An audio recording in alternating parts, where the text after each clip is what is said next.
Hi, I'm your host Vasco Duarte. Welcome to the Scrum Master Toolbox podcast, where we share tips and tricks from Scrum Masters around the world. Every day, we bring you inspiring answers to important questions that all Scrum Masters face day after day. On Fridays, we talk about the product owner role in Scrum. We talk about patterns and anti-patterns that relate to ours and the team's collaboration with the product owner. And we've also put together a course to help you navigate that relationship. There's 18 modules, nearly 8 hours of tools, techniques, videos, handouts, presentations you can use to help you and your team work better with your product owner. The course is available at bit.ly/coachyourPO. All lowercase, all one word. That's bit.ly/coachyourPO. And now, on to the show, the Product Owner Show. Hello everybody, welcome to our TGIF and Product Owner episode this week with Helen Garcia. Hi Helen, welcome back. Hi Vasco, nice to be back. So Helen, on Fridays we talk about what might be perhaps when we talk about individuals, another critical individual in the work we do with teams, which is of course the product owner. And we want to focus on understanding what are some of the bad patterns and also good patterns that we've seen in that role. So let's start first with the bad and then we'll end up with the good so that we end up on a high for this week. But tell us, what might have been the worst product owner anti-pattern you've witnessed in your career? The worst one? Gosh, I think that it is actually to do with listening, where product owners don't listen to the teams, to the questions that the teams are asking, and avoiding perhaps that conversation.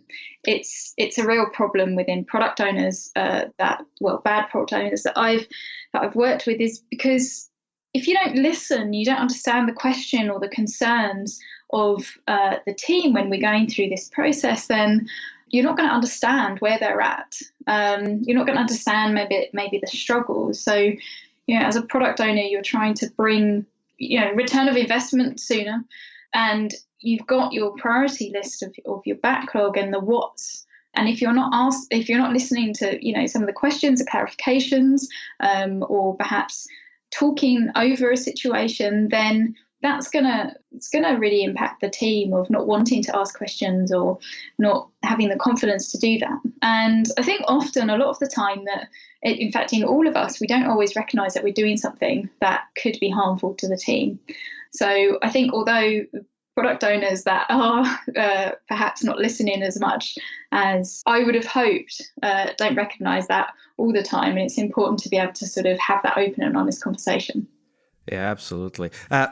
I want to explore that a little bit more, because what you did there, at least in my mind, is open up a pattern, or in this case, an anti-pattern that I think, if we explore that, it helps our Scrum Master listeners to be prepared for that pattern. Because, you talked about it as if it was a pattern that is somewhere or that someone has, but it can also be a temporary situation for a particular PO who's otherwise, quite good and has a good interaction with the team.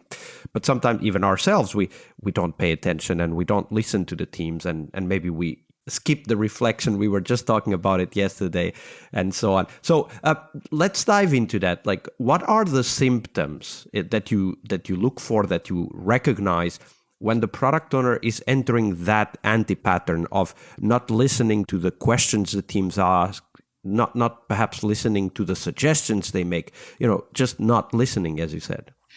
Yeah, I think some of the symptoms are a lack of time. So being spread too thinly. I think, product owners have, in the real world, certainly from my experience, it's not just one product that POs can be responsible for.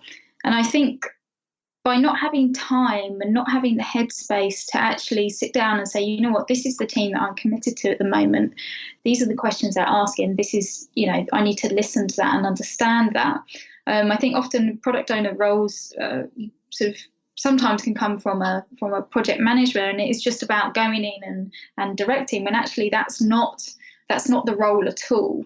And I think as well, a lack of understanding that sort of leads on from that of the role itself. So not having enough time, having maybe the role sort of forced upon you is probably maybe too much, but being put into a role or taken on a role without an understanding of what actually that really entails.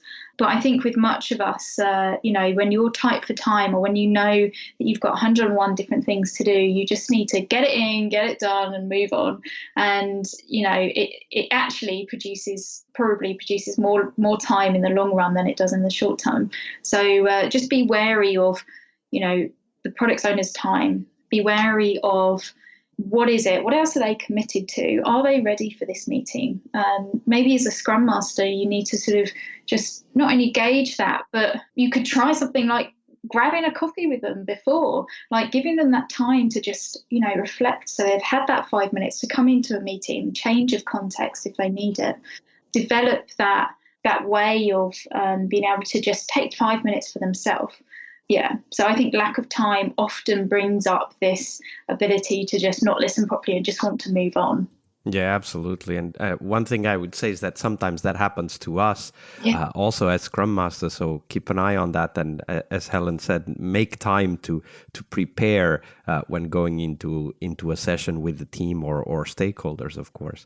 So Helen, now we turn our attention to the mirror image of that, the opposite, which might have been potentially the best product owner you've ever worked with. So share that with us.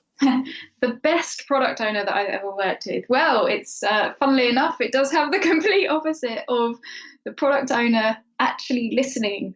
It was listening to the team, being able to have that ability to the power of silence. If you're coming to a daily, or if you're coming to these, not just the sprint planning or backlog grooming, but being able to sit there and say, you know what, I can listen to what the team needs. I don't need to talk or impose my ideas upon them, or just talk about the value that it brings, but being able to be focused, understand what your priorities are. Well, they were understanding what their priorities are, understanding the product itself, but being able to listen. And one thing, actually, just going back a little bit to a bad product owner, is one of the things that I sort of taught and spoke to them about as actually when I'm coaching those teams, is being able to count to 10. So before you speak, even if there's a question, just count to 10.